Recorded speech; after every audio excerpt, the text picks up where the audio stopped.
जय गुरुदेव, राधे राधे, जय महाकाल।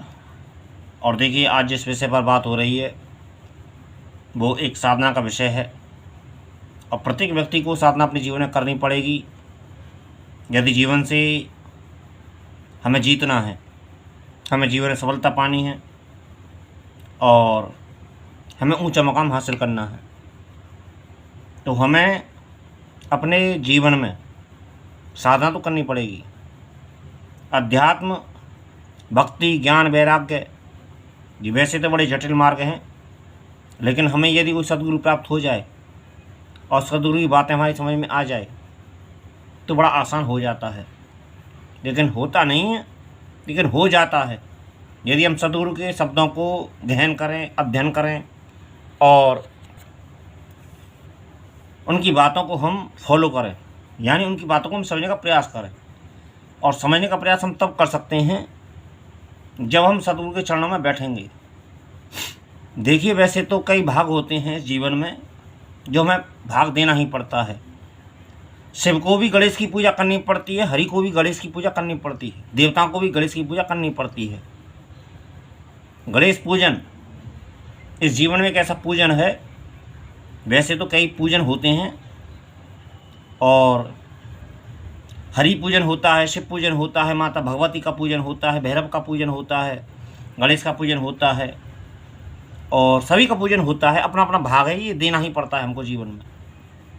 लेकिन कभी कभी ऐसा हो जाता है कि जब हम सफलता के मुकाम पर हों, यदि हम अपने जीवन में कोई गलती ना करें, यदि हम अपने जीवन में कोई गलती ना करें तो कोई अफसोस नहीं। यदि हम अपने जीवन में कोई गलती नहीं करते हैं तो हमें इन पूजनों की आवश्यकता नहीं होती है, इन पूजनों की आवश्यकता नहीं होती है। यदि हम अपने जीवन में, मैं प्रैक्टिकली बातें कर रहा हूँ, प्रैक्टिकली बातें, मैं कोई कपोल कल्पना की बातें नहीं करता हूँ और ना ही मेरा ऐसा उद्देश्य है, ना ही मेरा कोई ऐसा मकसद है कि यदि हमारे जीवन में गलती नहीं करते हैं तो हमें उपासना की जरूरत पड़ती ही नहीं है। लेकिन कभी कभी ऐसा भाग्य आड़े आ जाता है, कभी कभी ऐसी किस्मत होती है कि हमें इन पूजनों को, यदि हम जीवन असफलता पाते हैं तो इन पूजनों को देना ही पड़ता है। यदि हम अपने जीवन असफल हैं तो हमें इन क्षेत्र में आना ही पड़ता है और हमें ये पूजन देने ही पड़ते हैं। देखिए, जीवन में सफलता के मुकाम अनेक हैं। ये संसार त्यागने के लिए नहीं बना है, परमात्मा ने त्यागने के लिए नहीं बनाया है। लोग जो बेकार की बातें करते हैं, ये व्यंग करते हैं, ये बेकार की बातें जो करते हैं, त्यागो संसार को, भगवान का भजन करो। भगवान का भजन ऐसे नहीं हो सकता है। भगवान का भजन कोई कैसे कर लेगा? भगवान जब तक चाहेगा नहीं, यदि जब तक मैं नहीं चाहूँगा तो तुम मेरे पास में आ कैसे सकते हो? मेरे पास में नहीं आ सकते हो।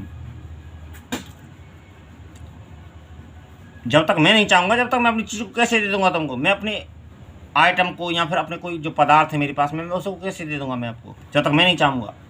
यदि मैं चाहता हूँ कोई मुझे प्रिय है तो ले जा भैया।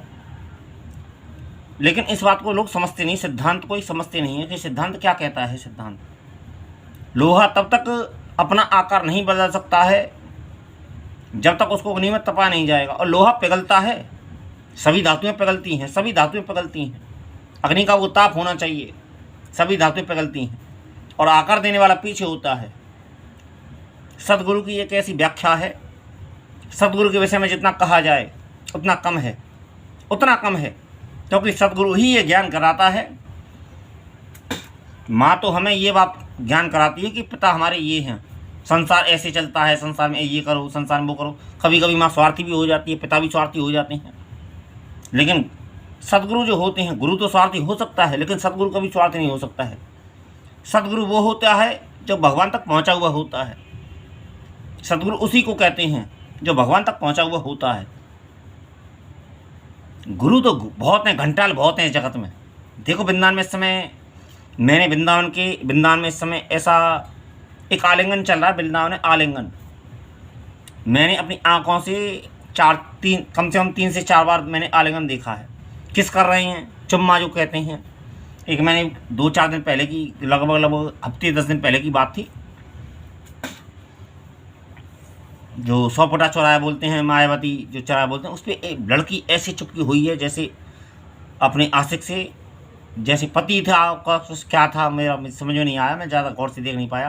पर हमें ये देखा था, मैंने चुपका हुआ है, वो चौराहा है, पुलिस भी वहाँ पे लगी रहती, लेकिन ऐसी चुपकी होती जैसे जैसे उसके बाप का माल है, ऐसी चुपकी हुई थी लड़की, एकदम एकदम उसकी ये ऐसी, समझे ना। ये बंदान का हाल है, किस करते हुए मैंने अपनी आंखों से देखा है। 2016 से मैं इन चीज़ों को देख रहा हूँ, 2016 से। 2016 में जो मथुरा का जो चौराया है, उसमें अग्रसेन चौराया, मसानी चौराया बोलते हैं, उस पर भी एक मेरी घटना सामने आई थी। फिर मैंने अपने वृंदावन में दो बार मैंने अपने वृंदावन देखा है, और चौथी बार मैंने अपने यहाँ देखा है। वृंदावन एक धाम है, वृंदावन एक धाम है। केदारनाथ में 2013 में साथ त्रासदी हुई थी, और कांप गई थी दुनिया कांप गई थी, दुनिया कांप गई थी, पूरी दुनिया कांप गई थी उस प्रलय को देख के, उस महादेव के रौद्र रूप को देख के। वृंदावन में भी यही चल रहा है। वृंदावन में इस तरीके से अय्यासी हो रही है कि बस आलिंगन इस तरीके से चल रहा है जैसे वृंदावन को धाम नहीं समझते हैं, वो एक गार्डन समझते हैं वृंदावन को। कृष्ण कन्हैया का धाम है, राधा रानी का धाम है, लेकिन क्या समझते हैं पता नहीं लोग अपने आप को। और इस वृंदावन को लोग इस तरीके से मर्यादा का उल्लंघन कर रहे हैं। लेकिन विषय वो भी नहीं है, ये विषय बहुत लंबे हैं, और मैं साधना का विषय बात कर रहा था। देखिए, साधना को अभी शब्द की आवश्यकता है। देखिए, परमाणु आ चुके हैं मैदान में, परमाणु मैदान में आ चुका है परमाणु। लोग इस बात को समझ नहीं रहे हैं। लोग अंधेरा, इंटरनेट गायब, बिजली गुल, ये सारी चीज़ें हो जाएंगी डिश सिस्टम। अभी 15 दिन पहले की बात थी, 15-20 दिन पहले की बात थी, यूरोप में जो लाइट गायब हो चुकी थी, ये उसी भविष्यवाणी से संबंधित थी कि अंधेरा हो जाएगा दुनिया में। यूरोप में अंधेरा हो गया। अभी हमारे रशिया ने ताकत भी देखी थी कि हमने किस तरीके से दुश्मन को अटैक किया था, उसके ड्रोन किस तरीके से गिराए थे। भारत अलग सोचता है, भारत अलग करता है, भारत अलग उसके ख्यालात हैं। भारत की जो भूमि है वो भारत की भूमि है, भारत की जो भूमि है उसका कोई मुकाबला नहीं है, उसका कोई सानी नहीं है। मेरा मकसद तो खैर भक्ति के विषय में बोलने का था, लेकिन ये 4-5 साधनाएं हैं ऐसी जो प्रत्येक व्यक्ति को जीवन में अपने करनी चाहिए। और मैं साधना ही कराने वाला हूँ। मुझे ऐसे मेहनती आदमी चाहिए जो साधना कर सकते हैं, क्योंकि मैं स्वयं साधना करता हूँ और स्वयं साधना कराता हूँ। महादेव साधना, कृष्ण साधना, माता महाकाली साधना, भैरव साधना, गणेश साधना, ये हमारे जीवन